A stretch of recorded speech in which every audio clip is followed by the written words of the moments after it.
Hello అండి, welcome to మా interest మన కిచెన్. నేను ఇవాళ చేయబోయే రెసిపీ ఎన్నో పోషకాలు ఉండే ఆరోగ్యపూరితమైన హెల్తీ రెసిపీ నిచ్చి నిండా చేయబోతున్నాను.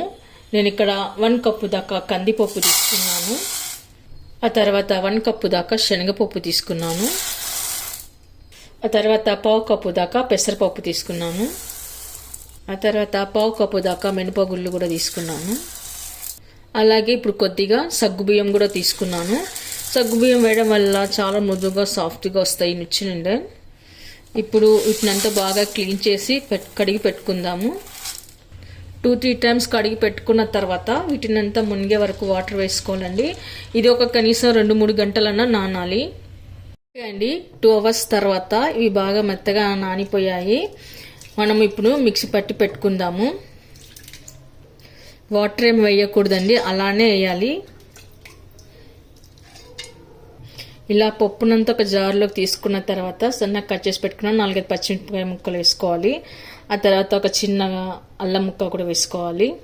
ఇప్పుడు ఏమాత్రం వాటర్ వేయకుండా కచ్చపచ్చగా మిక్సీ పట్టి పెట్టుకోవాలి. ఇలా బరకగా మిక్స్ చేసుకొని పెట్టుకోవాలన్నమాట.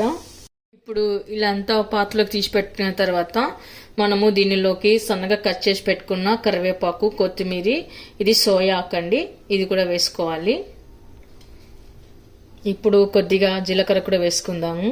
ఇప్పుడు సన్నగా తురిమి పెట్టుకున్న కొబ్బరి పొడి కూడా వేసుకుందాము. పచ్చి కొబ్బరి అయినా సరే, ఎండు కొబ్బరి అయినా సరే అండి, ఏదైనా వేసుకోవచ్చు. అలాగే సన్నగా తురిమి పెట్టుకున్న క్యారెట్ తురుము కూడా వేసుకుందాము. ఇప్పుడు సన్నగా కట్ చేసి పెట్టుకున్న ఆనియన్ ముక్కలు కూడా వేసుకుందాము. అలాగే ఇప్పుడు రుచికి సరిపడా సాల్ట్ వేసుకుందాము. ఇప్పుడు ఇవన్నీ బాగా కలుపుకొని పెట్టుకోవాలి. ఇప్పుడు మనము ఇలా ఇడ్లీ పాత్ర తీసుకోవాలండి. ఆయిల్ రాసి పెట్టుకున్నాను. ఇలా ఆయిల్ రాసి పెట్టుకున్న ఇడ్లీ పాత్రలోకి మనం తడిపి పెట్టుకున్న మిశ్రమాన్ని తీసుకొని ఇలా చేసుకొని ఆవిరిలాగా ఉడికించుకోవాలి. ఇడ్లీ మాదిరిగా ఉడికించుకొని పెట్టుకోవాలి. ఇలా కుడుము మాదిరిగా చేసి పెట్టుకోవాలి. ఇప్పుడు అలాగే అన్నీ చేసి పెట్టుకుందాము. ఇప్పుడు ఇడ్లీలు ఎలా ఉడికించుకుంటామో అలానే ఉడికించుకోవాలి. ఒక 10-15 మినిట్స్ బాయిల్ చేసుకోవాలి. ఓకే అండి, 15 మినిట్స్ తర్వాత నేను ఇప్పుడు టెస్ట్ చేసి చూస్తున్నాను. ఎక్కడ పిండిలాగా మనకు అంటుకోలేదంటే బాగా మంచిగా ఉడికిపోయాయి ఇవి. ఇప్పుడు వీటిని ఒక సర్వింగ్ ప్లేట్లోకి తీసుకుందాము. ఓకే అండి, కర్ణాటక స్పెషల్ నచ్చి నుండే చాలా హెల్దీ, చాలా టేస్ట్గా ఉంటుంది. తెలుగులో ఆవిరి కుడుములు అంటారు. వీటిని మనం ఏదైనా చట్నీ రూపంలో కానీ లేదా అలాగే నేరుగా కానీ తినొచ్చు. వేడివేడిగా ఉన్నప్పుడు నెయ్యి వేసుకొని తినొచ్చు. చాలా టేస్టీగా ఉంటుంది, చాలా హెల్దీ కూడా.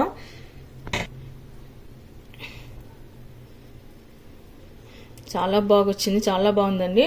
మీరు కూడా ఒకసారి ట్రై చేయండి. మీకు ఎలా కుదిరిందో కామెంట్స్లో పెట్టండి. లైక్ చేయండి, షేర్ చేయండి. తప్పకుండా మన ఛానల్ని సబ్స్క్రైబ్ చేయండి. Thank you for watching.